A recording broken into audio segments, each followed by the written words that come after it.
자, 오늘 성경에 나오는 이 나아만이라는 사람은 여러분 잘 아시는 것처럼 아람 나라의 군대 장관이었다 그랬습니다. 오늘날로 말하면 아마 국방부 장관이나 합참의장쯤 되는 그런 위치에 있었습니다. 그런데 오늘 우리가 특이하게 주목해야 될 부분은 이 나아만을 소개하면서 오늘 성경 1절에 보니까 여호와께서 전에 그에게 아람을 구원하게 하셨습니다 그랬어요.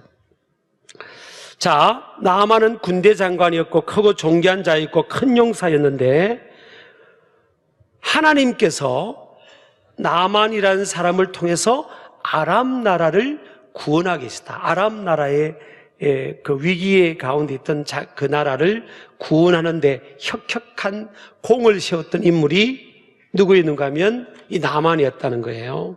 그런데 자, 나아만에게는 이 밝은 면이 뭐예요? 크고 존귀한 자, 큰 용사, 군대 장관 이런 건 너무나 외형적으로 화려하잖아요. 그런데 나아만에게는 나병이라는 나병 환자였어요. 그러니까 여러분 사람에게는 대부분 사람은 밝은 면도 있고 어두운 면도 갖고 있는 거예요. 명암이 다 있는 거예요. 다 종류는 다를지라도 이건 뭐 육체의 질병만을 말하는 게 아니에요. 환경이 될 수도 있고요. 또 나를 힘들게 하는 사람이 이 어두운 부분이 될 수도 있고 이게 밝은 면도 있고 어두운 면도 있는 거예요. 명암을 다 갖고 있는 겁니다. 근데 자, 자기 집에 있는 어린 이스라엘에서 잡혀온 소녀를 통해서 희소식을 들었죠. 이스라엘 땅에 선지자가 계신데 그분을 찾아가면 그 병을 우리 주인님의 병을 고침을 받을 거라는 희소식을 들었잖아요. 그래서 나아만이 이제 왕의 친서를 가지고 이스라엘 땅으로 갔습니다. 그래서 과정을 이제 생략합니다. 엘리사라는 선지자의 집 앞까지 온 거예요. 근데 엘리사의 선지자의 집 앞까지 왔는데 엘리사 선지자가 만나줘야 될 거 아니에요. 다른 나라의 국방부 장관 같은 분이 친히 자기 집 앞까지 왔으니까 만나줘야 되는데 엘리사가 집 안에 있으면서도요 안 만나주는 겁니다. 여러분 이건요 외교적으로 보면 큰 결례고 외교 분쟁이 일어날 수 있는 상황이잖아요. 안 만나줄 뿐만 아니라 사환을 보내가지고 저기 요단강물에 가서 몸을 7번 씻으라는 거예요. 그러면 몸이 낫는다는 거예요. 그랬을 때 이 나아만이요 할렐루야 그렇게 하는 게 아니라 막 속에서 막 화가 막 확 일어난 겁니다. 그리고 부하들에게 가자 이랬습니다. 우리나라의 다메섹 땅에 가면 얼마나 아베나나 바르발 같은 맑은 강물인데 저 똥물 같은 요단강에 가서 나보고 7번이나 목욕을 하라고? 야봐라 가자! 막 화가 확 나서 오늘 12절 보니까 몸을 들려 분노하며 떠났다 그랬어요. 떠나는 중에 이제 부하가 이제 말린 거죠. 여러분요, 왜 화가 난 거죠? 나만이 지금 왜 화가 난 겁니까? 아니 하라는 대로 해서 그렇게 고쳐진다고 하는데 왜 화가 나는 거예요?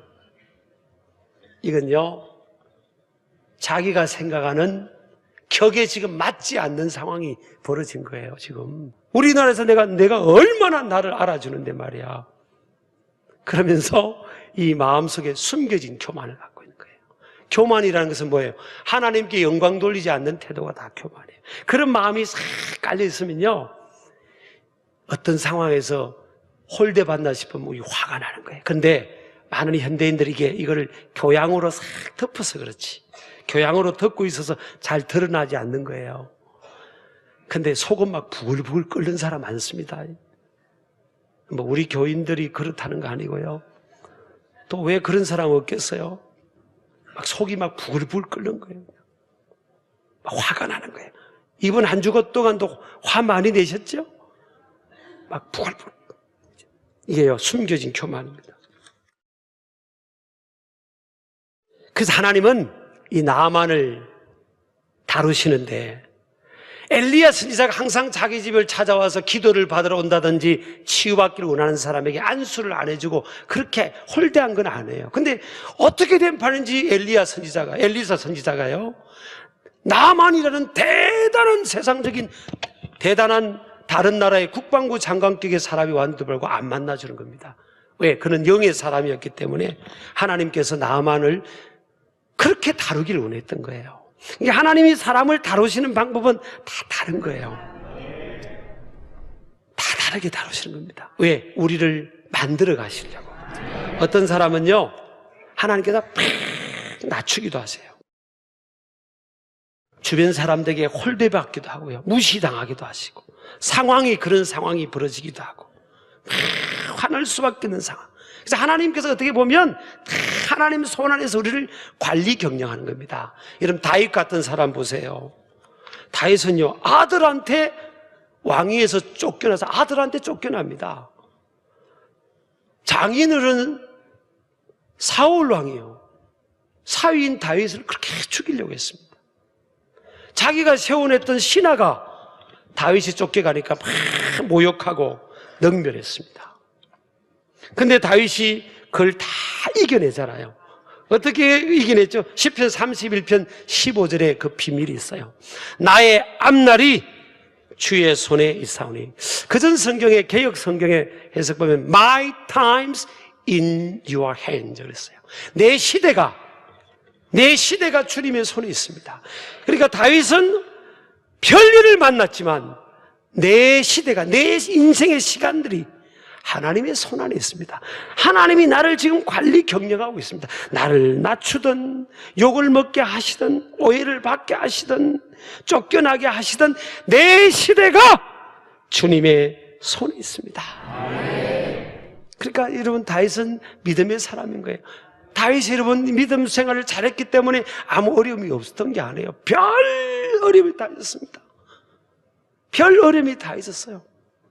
그렇지만 이겨냈던 그 비밀은요, 나의 시간이 주님의 손 안에 있습니다. 여러분, 저와 여러분도 살아가면서 어떤 때는 낮아질 수도 있고 아픔을 겪을 수도 있고 나병 같은 내가 해결할 수 없는, 그게 질병만을 말하는 게 아니에요. 환경일 수도 있고요, 사람이 될 수도 있고, 그걸 통해서 하나님께서 뭐예요? 나를 관리 경영하시는 거예요. 홀대받는 것 같은 상황을 통해 하나님이 나를 관리 경영하는 겁니다. 그래서 여러분, 우연이 없어요, 여러분. 자, 우리는 나만처럼 항상 어디를 우선적으로 보는가 하면 외면적인 거예요. 외형적 조건입니다. 사단 마귀가 예수님을 시험할 때 세 가지 시험을 했잖아요. 마태복음 4장에 보면 세 가지 시험을 보면 마귀는 항상 외형적인 것으로 이렇게 향하도록 그렇게 시험합니다. 시험의 목적이, 시선이 외형적인 것, 밖을 향해 보도록 하는 거예요. 첫 번째 조건이 뭐예요? 떡입니다. 떡. 먹는 문제, 먹고 사는 문제. 이 돌을 가지고 떡을 만들어 봐라, 먹고 사는 문제 있죠. 또 뭐예요? 저 높은 성에서 한번 뛰어내려 봐라. 사람들, 천사가 너를 받쳐주면 사람들이 얼마나 환호하겠냐, 와 하지 않겠냐. 다 밖에 인기, 인정, 그것에 시선을 돌리게 하고, 또 한 번은 뭐예요? 나한테 절만해라, 세상의 부귀영화를 다 주겠다. 항상 시선을 뭐예요? 마귀의 시험은 어디를 향하는 거죠? 외형적인 겁니다. 하나님의 역사는 뭐예요? 결국 내면적인 거예요. 성품적인 것으로 향하는 겁니다. 결국 성령의 역사도 보면 마지막이 9가지 열매예요. 능력도 받아야 되고 은사도 받아야 되고 주님 앞에 크게 쓰임 받아야 되지만 결국은 뭐예요? 결국은 내면입니다. 내면. 예수님 닮아야 된다는 거예요. 그래서 로마서 5장에 보면 3절 4절에 보면 환난은 인내를, 인내는 연단을, 연단은 소망을 이룬 데 있잖아요. 환난을 통해 우리가 인내를 배우고, 인내는 연단, 이 연단이란 단어가 캐릭터입니다. 캐릭터. 성품이에요. 성품. 하나님은 환난과 어려움을 통해서 우리에게 인내를 배우면서 캐릭터, 예수님을 닮은 성품, 주님의 향기를 바라는 천국의 자녀의 이 성품, 이걸 갖기를 원하는 거예요. 그런데 마귀는 뭐예요? 자꾸 바꿀 조건, 포지션, 위치, 소유, 이런 것에 우리의 시선을 갖게 하는, 이것을 통해서 우리의 정체성, 실체를 확보하려고 하는 거예요. 그거 속는 겁니다. 속는 겁니다. 이런 밖에 거는요, 다 천국까지 못 가져갑니다. 우리 이 육신, 이거요, 나중에 죽으면 헐거로 갑니다. 우리 영혼만 천국 가잖아요. 이 세상에서의 계급장 가지고 주님 앞에 갑니까? 주님, 저 왔습니다. 제가 별 4개 달았거든요. 할렐루야. 주님도 별이시고 나도 별이고. 야, 별이 네가 왔구나. 별이. 제가 군대의 마음 그렇게 표현하는 게 아니에요, 여러분. 제가 이제 언젠가는 또 천국 갈 거 아니에요. 예수님을 구세주를 믿으니까. 주님, 신길교회 담임 목사 왔어요. 아, 너 신길교회 담임 목사. 야, 너 이 많은 일을 했지. 그리고 그 포지션으로 주님이 저를 맞으시겠어요? 그렇다면 서대반 집사가 죽었을 때는 서대반은 젊을 때 활약도 별로 못하고 노방전도 하다가 돌에 맞아 죽어버렸습니다. 큰일 못했어요. 안수 집사가 되고 나서 바로 며칠 있다가 노방전도 하다가 터진 게 아니라 돌에 맞아 죽어버렸어요. 아, 죽는 편을 제가 이렇게 쉽게 해서 죄송해요. 그럼 뭐 한 게 뭐 있어요? 아, 장로님도 못 됐는데? 우리가 생각하는 기준에서 보면요, 실패 인사예요. 그런데 서대반은 죽을 때 영광을 받잖아요. 눈이 열렸어요. 예수님이 하나님 보좌 우편에서 서서 서대반의 영혼을 기다리는 모습을 본 겁니다. 그래서 죽는 순간에도 무릎을 꿇고 기도하면서 아버지, 나를 죽이는 저들의 죄를 용서해 주세요. 서대반의 여러분 승리했잖아요. 하나님 앞에서 얼마나 존귀한 그 대접을 받겠습니까? 외형적인 건 아무것도 없었잖아요. 안수 집사요. 여러분이 생각하는, 요즘 현대 그리스도인이 생각하는 안수 집사. 아이, 목사님, 우리 교회도 안수 집사 몇백 명 되는데 뭐 그 흔해 빠진 안수 집사? 그렇게 생각하는 사람들이 있잖아요. 회개하세요, 진짜. 네, 진짜 오늘 내가 회개하세요, 진짜. 그런 생각까지 있으면 얼마나 우리가 지금 외향적인 것. 어떤 분은요, 제가 신길교에 와서 그런 소리 못 듣지만 어떤 분이 했어요. 신방 학교 했더니, 목사님 안 돼요. 좀 이따가 오세요. 좀 이따가 오라는 거죠. 저는 목회지에서 어떤 분을 왔는데, 왜요? 그랬더니, 이사를 하고 오라는 거예요. 이사를 하고 큰 집에 좀 다 해놨고 가구도 좀 넣어놨고 그때 목사님 딱 모시고 싶다는 거예요. 아유, 참. 그 집에 이사를 아직까지 못 해주고 여기를 와버렸습니다. 어떤 분은 그럽니다. 목사님, 내가 요 비즈니스 요거 이제 좀 잘 마무리하고 집 좀 편해지면 내가 그때부터 열심히 할 거예요. 다 외향적인 것. 속는 거예요. 아니, 그러면 서너 명밖에 앉을 수 없는 그 좁은 집에 살면 그러면 주님 앞에 서면 책망받습니까? 우리의 실체가 이 급급대기나 외향적인 게 아니라니까요. 이 영혼의 영혼, 내면이라니까, 내면. 이게 진짜인데 이게 진짜인 줄 알고 있는 거예요. 그러니까 애들도 보면 막 때리 잡는 겁니다. 제가 거친 소리에서 용서하세요. 어떤 애가 지금 스카이 대학을 가고, 우리 애는 똑같은 학년인데 저기 지방의 어느 대학을 갔다. 그럼 아이고, 너는 밥 먹고 너는 뭐 한다고 아니, 그러면 그 애가 실패한 아입니까? 성경에 어느 대학을 나와야 너 천국 가면 멸류관 상급받고 그렇다는 게 어디 있으냐? 그럴 것 같으면 전부 다 잡아놨고 예수 성경도 안 읽히고 기도 안 시키고 막 영어, 수학, 과학 막 그것만 가르치겠어. 그것만. 그런 게 없잖아요. 어디 그런 게 있어요. 왜 외형적인 조건으로 우리 자녀들을, 여러분이 딱 그렇다는 게 아니고 지금 한국 사회가 그렇잖아요. 지금 그 체면, 그 껍데기, 그 다 썩어질 것, 세월 지나면 아무것도 아닌 것, 그거를 가지고 우리 자기 실체를 생각하는 거예요. 나는 이런 정도니까 이런 대우를 받아야지. 근데 여러분, 사도 바울이 무슨 고백을 합니까? 그렇게 대단한 학문적 배경도 있고요, 사회적 지위도 있고, 날 때부터 로마 시민권이었으니까 그 가문이 얼마나 대단했겠어요. 근데 그는 주님 만나고 나서 나는 죄인 중에 괴수입니다. 디모데전서 1장 15절 했잖아요. 따라합시다. 나는 죄인 중에 괴수라. 창세기 32장 27절에서 하나님께서 야곱을 만날 때 뭐라고 했습니까? 내 이름이 무엇이냐? 아니, 하나님께서 야곱의 이름을 모르시겠어요? What is your name? 이게 뭔 말이에요? 너 정체가 뭐냐는 거예요. 야곱아, 네 정체가 뭐냐? 아버지 속이고 삼촌 속이고 형 속이고 너 어떻게 그렇게 살아가냐? 너의 그 속에 그 죄성을 봐라. 회개하라. 컨버전 하라는 거예요. 여러분, 하나님 앞에 우리 영혼이 바로 서는 게 맞는 거지. 그게 우선되는 겁니다. 그게 우선. 그거 하나님 만들어 보려고요. 어떤 때는 다 주변에 가시를 두는 거예요. 막 가시를 두는 겁니다. 그리고 가시 같은 사람들이 옆에 있어요. 옆에 보세요. 한 분 있죠? 교회 안에도 있고요, 가정에도 있고, 사회에도 있고, 다 나를 찌르는 사람들이 그냥 콕 찔러야 되는 겁니다. 그거 왜 찌르냐는 거예요. 왜 찌르는 게 아니라 나를 하나님 앞에서 그냥 다 그렇게 바로 세우려고 찌르는 역할을 하는 겁니다. 예. 여러분, 사도 바울도 워낙 은혜를 많이 받아서 육체에 가시가 있었죠. 육체. 이게 은혜라. 하나님이 가시 좀 빼주세요. 제발 가시 좀 빼주세요. 나 정말 창피스러워서 못 살겠어요.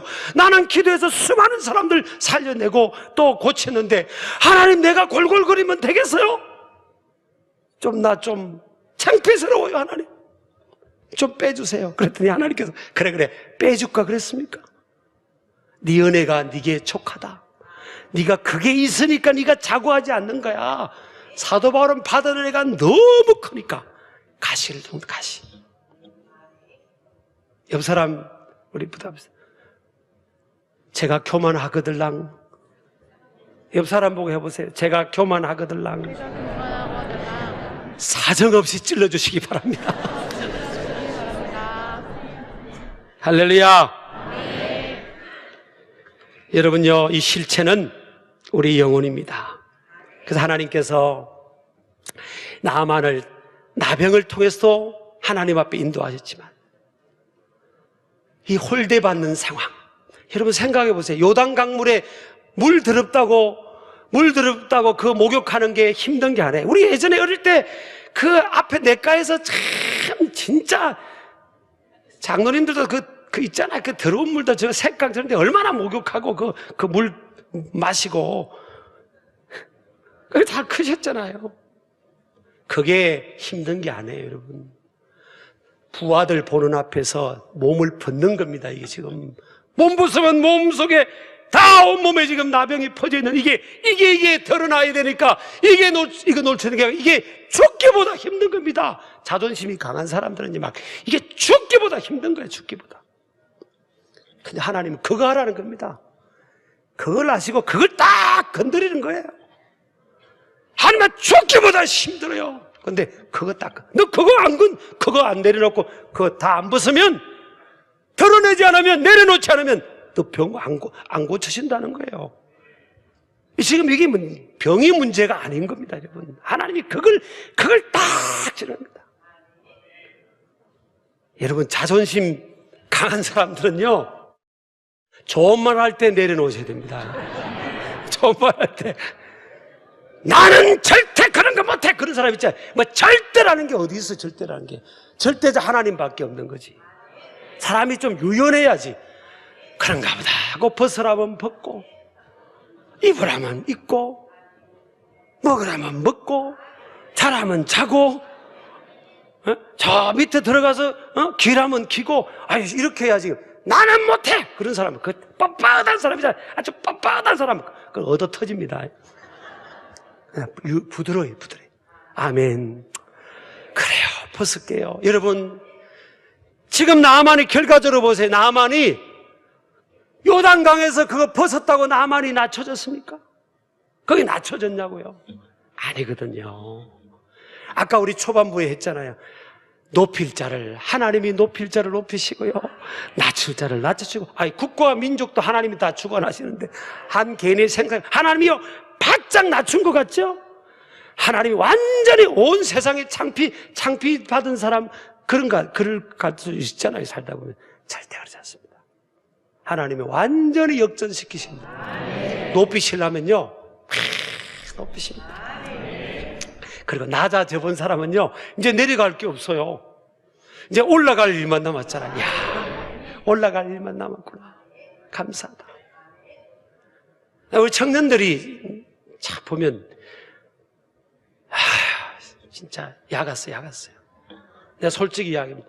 청년들이 목사님 믿음 좋은 사람 소개시켜달라고 해요. 쑥! 거짓말이에요. 거짓말.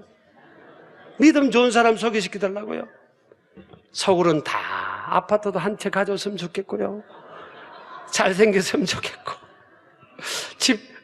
그리고 직장도 좋았으면 좋겠고.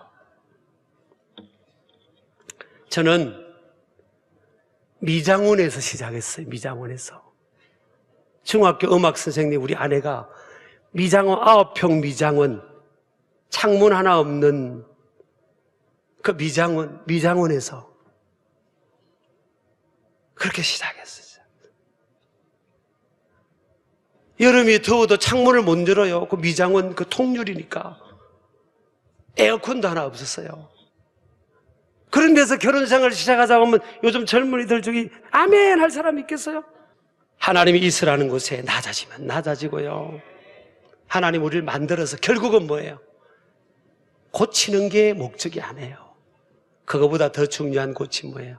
내 영혼이 하나님 앞에 세워지는, 하나님 앞에 바로 세워지는, 덤으로 나병도 떨어져 나가고 이렇게 되는 역사가 있는 줄을 믿으시기 바랍니다. 그래서 여러분, 우리가 엘리사가 선지자를 만나지 못한 상황, 요단강에 몸을 씻는 상황, 또 뭐예요? 7번까지 씻으라 했잖아요. 완전 숫자 아닙니까? 완전히 순종하라는 겁니다.